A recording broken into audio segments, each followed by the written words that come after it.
ಹೇಮಾ ಹೇಮಾ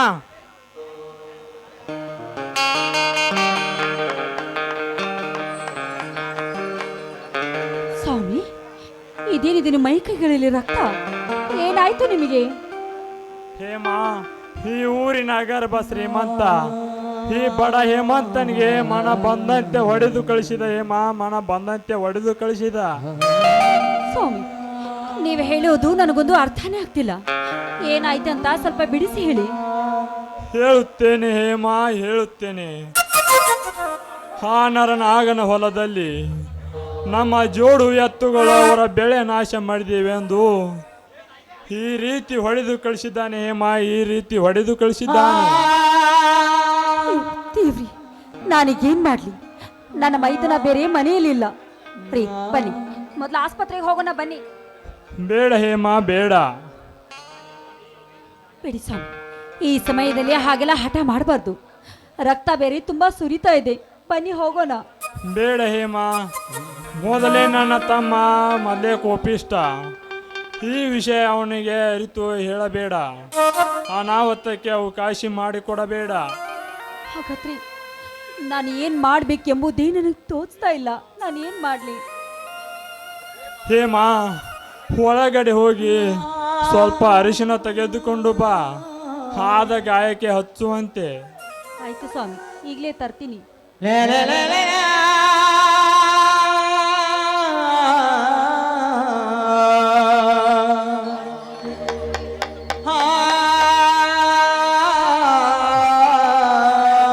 ಹೇಮಾ, ಬೇಗ ಬಾ. ನೋವು ತಡೆದುಕೊಳ್ಳಿಕ್ಕೆ ಆಗ್ತಾ ಇಲ್ಲ. ಸ್ವಾಮಿ, ಆ ಕಡೆ ತಿರುಗಿ ನಿಲ್ಲಿ. ಆದ ಗಾಯಕ್ಕೆ ಅರಿಶಿನ ಹಚ್ಚುತ್ತೇನೆ. ಸರಿ ಹೇಮಾ.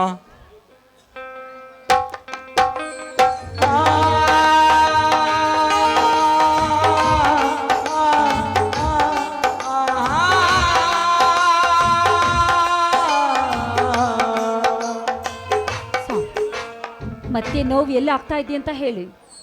ಹೇಮಾ, ಅಲ್ಲೇ ಸ್ವಲ್ಪ ಕೆಳಗಡೆ ಹಚ್ಚು. ಅಯ್ಯೋ ಅಮ್ಮ, ಉರಿ.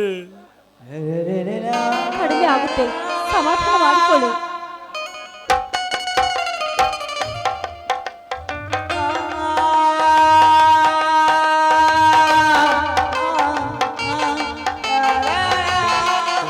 ಅಯ್ಯೋ ಉರಿ, ನೋವು ತಡೆದುಕೊಳ್ಳಿಕ್ಕೆ ಆಗ್ತಾ ಇಲ್ಲ. ಅಣ್ಣ, ಇದೇನಿದು? ನಿನ್ನ ಮೈ ಕೈ ಎಲ್ಲ ರಕ್ತ. ಏನಾಗಿದೆ ಅಣ್ಣ? ಹೇಳಣ್ಣ, ಹೇಳು. ಅದು ಅದು ಬೇಡ ಹೇಮಾ, ಹೇಳಬೇಡ. ಅಣ್ಣ, ನೀನು ಸುಮ್ಮನಿರು. ಅತ್ತಿಗೆ ಏನಾಯಿತೆಂದು ನೀವು ಹೇಳಿ. ಅತ್ತಿಗೆ ನೀವು ಹೇಳಿ. ಆಯ್ತು, ನಮ್ಮ ಜೋಡಿ ಎತ್ತುಗಳು ಆ ನರನಾಗರನ ಹೊಲದಲ್ಲಿರುವ ಜೋಳವನ್ನು ನಾಶ ಮಾಡಿದವೆ ಅಂತ ನಿಮ್ಮಣ್ಣನವರು ಈ ರೀತಿ ಹೊಡೆದು ಕಳಿಸಿದಾರಪ್ಪ. ಅವರು ಲೇ ಮಗನೇ ನರನಾಗ,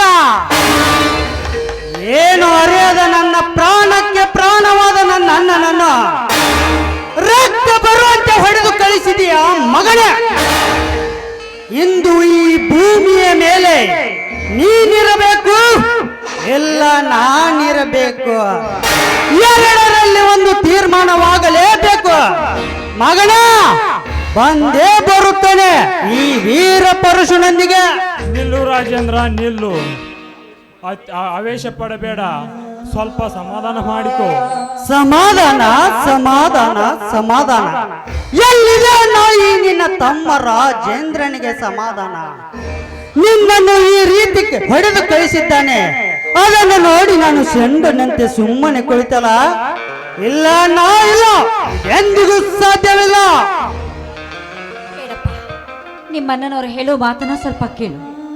ಮೊದಲೇ ಆ ನರನಾಗರ ವಿಷಯ ತುಂಬಿದ ನರ ಜಂತಿದ್ದ ಹಾಗೆ. ಅವನಿಂದ ನಿನಗೇನಾದ್ರೂ ಹೆಚ್ಚು ಕಡಿಮೆ ಆದ್ರೆ ನಾವು ಮಾತ್ರ ಜೀವಂತವಾಗಿ ಉಳಿಯುವುದಿಲ್ಲಪ್ಪ, ಜೀವಂತವಾಗಿ ಉಳಿಯುವುದಿಲ್ಲ. ಅತ್ತಿಗೆ, ಎಂತ ಮಾತುಗಳನ್ನು ಆಡಿದಿರಿ ಅತ್ತಿಗೆ.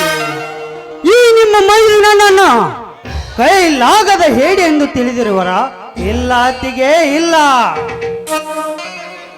ನೀವ ಕೊಟ್ಟ ಕೈ ತುತ್ತು ತಿಂದು ನನ್ನ ತೋಳಿನಲ್ಲಿ ಬಲವಿದೆ. ಆ ಪರಶಿವನ ಶಕ್ತಿ ಸಾಮರ್ಥ್ಯವನ್ನು ಹೊತ್ತು ನಿಂತ ವೀರಾದಿ ವೀರ ವೀರಾಜೇಂದ್ರ. ಅಂತಹ ವಿಷ ತುಂಬಿದ ಘಟ ಸರ್ಪಗಳನ್ನು ಹೆಡೆ ಮುರಿ ಕಟ್ಟಿ ಆಕಾಶದತ್ತ ಹೊತ್ತೊಯ್ದು ವಿಷ ಕಕ್ಕಿಸಲು ಬಂದ ಗುಡುಗು ಹೊಡೆದ ಗರುಡ ವೀರಾಜೇಂದ್ರ. ನೋಡು ಸೋದರ, ನಾವು ಬಡವರು, ಅವರು ಶ್ರೀಮಂತರು. ಎಷ್ಟೇ ಇದ್ದರು ಅವರು ಹಣ ಇದ್ದವರು. ಅವರು ಹೊಂದಿಗೆ ಜಗಳಾಡುವುದು ಒಂದೇ, ಬಂಡೆ ಕಲ್ಲಿಗೆ ಜಜ್ಜಿಕೊಳ್ಳುವುದು ಒಂದೇ. ಅಣ್ಣ, ನಾನೇನು ಹಾಲು ಕುಡಿಯುವ ಹಸುಗೂಸು ಅಂತ ತಿಳಿದೇನಣ್ಣ? ಇಲ್ಲಣ್ಣ, ಇಲ್ಲ. ಇಂಥ ನೂರಾರು ಬಂಡೆಗಳು ಬಂದರೂ ಕೂಡ ನನ್ನ ಸೇಡೆಂಬ ಕಿಡಿಯ ಹೊಡೆತಕ್ಕೆ ಬಡಿದು ಪುಡಿ ಪುಡಿ ಆಗಿ ಬೀಳುವು ನನ್ನ ಕಾಲ್ತಡಿಯಲ್ಲಿ. ದುಷ್ಟರನ್ನು ಕಂಡ್ರಿ ದೂರ ಇರಬೇಕು ಅಂತ ಬಲ್ಲವರು ಹೇಳಿದ್ದಾರೆ. ಆ ಪಾಪಿಯನ್ನು ಕೊಂದು ನೀನು ಯಾಕಪ್ಪ ಜೈಲು ಶಿಕ್ಷೆ ಅನುಭವಿಸುವೆ? ದಯವಿಟ್ಟು ಈ ನಿನ್ನ ಹಠವನ್ನು ಬಿಟ್ಟು ಬಿಡಪ್ಪ.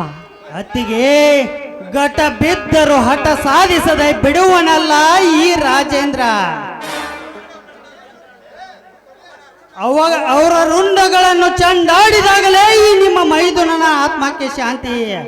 ಅಲ್ಲಿವರೆಗೂ ನಿಲ್ಲಲಾರದು ನನ್ನ ಸೇಡಿನ ಕ್ರಾಂತಿ. ಸಮುದ್ರದಂತೆ ಉಕ್ಕುತ್ತಿದೆ ಬೆಂಕಿಯ ಭ್ರಾಂತಿ. ಅತ್ತಿಗೆ, ತಡೆ ಇದಿರು ಅತ್ತಿಗೆ ಈ ನಿಮ್ಮ ಮೈದುನನನ್ನು. ನಿಲ್ಲು ರಾಜೇಂದ್ರ, ನಿಲ್ಲು. ಒಂದೇ ಒಂದು ಹೆಜ್ಜೆ ಮುಂದಿಟ್ಟಿದ್ದೆ, ಆದರೆ ಈ ನಿನ್ನ ಅಣ್ಣನ ಮೇಲೆ ಆನೆಯಾಗಿದೆ. ಅಣ್ಣ, ಆನೆ ಇಟ್ಟು ಎಂತ ದೊಡ್ಡ ತಪ್ಪು ಮಾಡಿಬಿಟ್ಟೆ ನೀನು. ಹಠ ತೊಟ್ಟ ಹುಲಿಯನ್ನು ಸಂಬಂಧದ ಸರಪಳಿಯಿಂದ ಕಟ್ಟಿ ಹಾಕಿ ಬಿಟ್ಟೆ ಅಲ್ಲಣ್ಣ. ಇಂದು ಆ ವ್ಯಾಘ್ರನ ಮನೆಗೆ ಹೋಗಿ ಜೀವದಿಂದ ಉಳಿಸಲಾರೆ. ಅಣ್ಣ, ನಾನೇ ವಾಪಸ್ ಪಡೆದುಕೋ, ನಾ ವಾಪಸ್ ಪಡೆದುಕೋ. ತಮ್ಮ ರಾಜೇಂದ್ರ, ಇಂದು ನಿನ್ನ ಅಣ್ಣನ ಮಾತು ಮೀರಿ ಹೋಗಿದ್ದೆ, ಆದರೆ ನನ್ನ ಹೆಣದ ಮೇಲೆ ಹೆಜ್ಜೆ ಇಟ್ಟು ದಾಟಿ ಹೋಗು. ಇದೇ ನನ್ನ ಕೊನೆಯ ಮಾತು. ಅಣ್ಣ, ಎಂತ ಕಠೋರ ನುಡಿಗಳನ್ನಾಡಿದೆ ಅಣ್ಣ ಈ ನಿನ್ನ ತಮ್ಮನ. ನಿನ್ನ ಹೆಣದ ಮೇಲೆ ಕಾಲಿಟ್ಟು ದಾಟಿ ಹೋಗುವ ಕ್ರೂರಿ ಎಂದು ತಿಳಿದೇನ.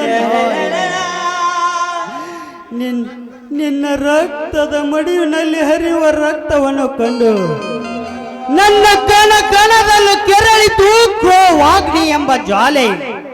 ಅದಕ್ಕಾಗಿ ಆ ವ್ಯಾಘ್ರನ ಮನೆಗೆ ಹೋಗಲು ನಿರ್ಧಾರ ಮಾಡಿದೆ.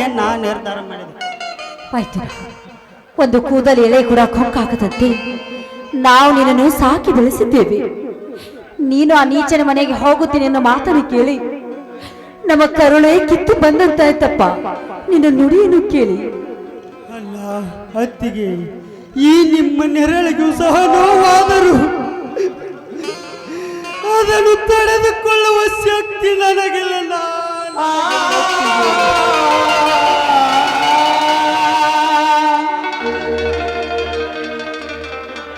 ತಮ್ಮ ರಾಜೇಂದ್ರ, ಎಲ್ಲಿ ನಮಗೆ ಮಕ್ಕಳಾದರೆ ನಿನ್ನ ಮೇಲೆ ಇರುವ ಪ್ರೀತಿ ಕಡಿಮೆಯಾಗುತ್ತೆ ಎಂದು ನಿಮ್ಮ ಅತ್ತಿಗೆ ಆಪರೇಷನ್ ಮಾಡಿಸಿಕೊಂಡು ಈ ಸಮಾಜದಲ್ಲಿ ಬಂಜೆ ಎಂಬ ಪಾಠ ಕಟ್ಟುಕೊಂಡು ಬಾಳುತ್ತಿದ್ದಾಳೆಯಪ್ಪ ಈ ನಿನ್ನ ಅತ್ತಿಗೆ.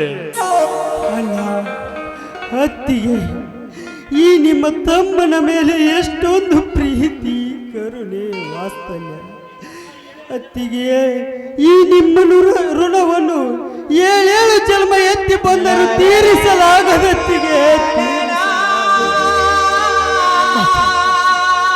ಯಾವ ಜನ್ಮದ ಪುಣ್ಯವೋ ಗೊತ್ತಿಲ್ಲ. ಈ ಜನ್ಮದಲ್ಲಿ ನೀ ನನ್ನ ಮೈದನ ಅಂತ ಹೇಳಿಕೊಳ್ಳೋದಕ್ಕೆ ನನಗೆ ತುಂಬಾನೇ ಹೆಮ್ಮೆ ಆಗುತ್ತದೆ. ಮೈದುನ, ನಿನ್ನ ಮೇಲೆ ನಾವು ಪ್ರಾಣವನ್ನು ಇಟ್ಟುಕೊಂಡಿದ್ದೇವೆ ಮೈದುನ. ಅಲ್ಲ ಅತ್ತಿಗೆ, ತಂದೆ ನೀವೇ, ತಾಯಿ ನೀವೇ. ನಿಮ್ಮನ್ನು ಬಿಟ್ಟರೆ ಬೇರೆ ಪ್ರಪಂಚವೇ ಎನಗಿಲ್ಲ. ಅಲ್ಲ ಅತ್ತಿಗೆ, ಈ ಜೀವ ನಿಮಗಾಗಿ, ಈ ದೇಹ ಮಣ್ಣಿಗಾಗಿ, ನನ್ನ ಕೊನೆ ಉಸಿರಿರುವವರೆಗೂ ನಿಮ್ಮಿಬ್ಬರನ್ನು ನನ್ನ ಕಣ್ರೆಪ್ಪೆಲಿಟ್ಟು ಕಾಪಾಡಿಕೊಳ್ಳುತ್ತೇನಲ್ಲ, ಕಾಪಾಡಿಕೊಳ್ಳುತ್ತೇನೆ. ನೋಡು ಸೋದರ, ಇಂದು ನಾವು ಮನೆಯಲ್ಲಿ, ನಾಳೆ ಮಣ್ಣಿನಲ್ಲಿ, ಮುಂದೆ ನೀನು ಬಾಳಿ ಬದುಕಬೇಕಾದವನು. ನಂದಾದೀಪವಾಗಿರಬೇಕಪ್ಪ, ಮುಂದೆ ನೀನು ನಂದಾದೀಪವಾಗಿರಬೇಕು. ಅಣ್ಣ, ಅದೆಲ್ಲ ಇರಲಿ, ಮೊದಲು ಆಸ್ಪತ್ರೆಗೆ ಹೋಗಿ ಬರೋಣ ನಡೆಯಣ್ಣ. ಹೌದು ರೀ, ಮೈದುನ ಜೊತೆಗೆ ಹೋಗಿ ಆಸ್ಪತ್ರೆಗೆ ತೋರಿಸ್ಕೊಂಡು ಬನ್ನಿ. ಹೇಮಾ, ರಾಜೇಂದ್ರ, ನೀವೇನು ಚಿಂತಿಸದಿರಿ. ಹಸಿ ಅರಿಶಿನ ಹಚ್ಚಿಕೊಂಡಿರುವೆ, ತಾನಾಗಿಯೇ ವಾಸಿಯಾಗುತ್ತದೆ. ಹೇಮಾ, ರಾಜೇಂದ್ರನ ಜಳಕಕ್ಕೆ ನೀರು ಹೋಗು. ಸರಿ, ಹಾಗೆ ನಿಮಗೂ ಕೂಡ ಇಡುತ್ತೇನೆ, ಬನ್ನಿ. ಸರಿ ಹೇಮಾ, ಹಾಗೆ ಅಡುಗೆ ಮಾಡು, ಊಟ ಮಾಡೋಣ. ಆಯ್ತು ಸ್ವಾಮಿ. ಮೈದುನ, ನಿಮ್ಮ ಅಣ್ಣನವ್ರ ಕೈ ಹಿಡಿದು ಒಳಗಡೆ ಕರೆದುಕೊಂಡು ಬರಪ್ಪ. ಸರಿ ಎತ್ತಿಗೆ ಬಾ ಅಣ್ಣ, ಹೋಗೋಣ. ಬಿರುಗಾಳಿ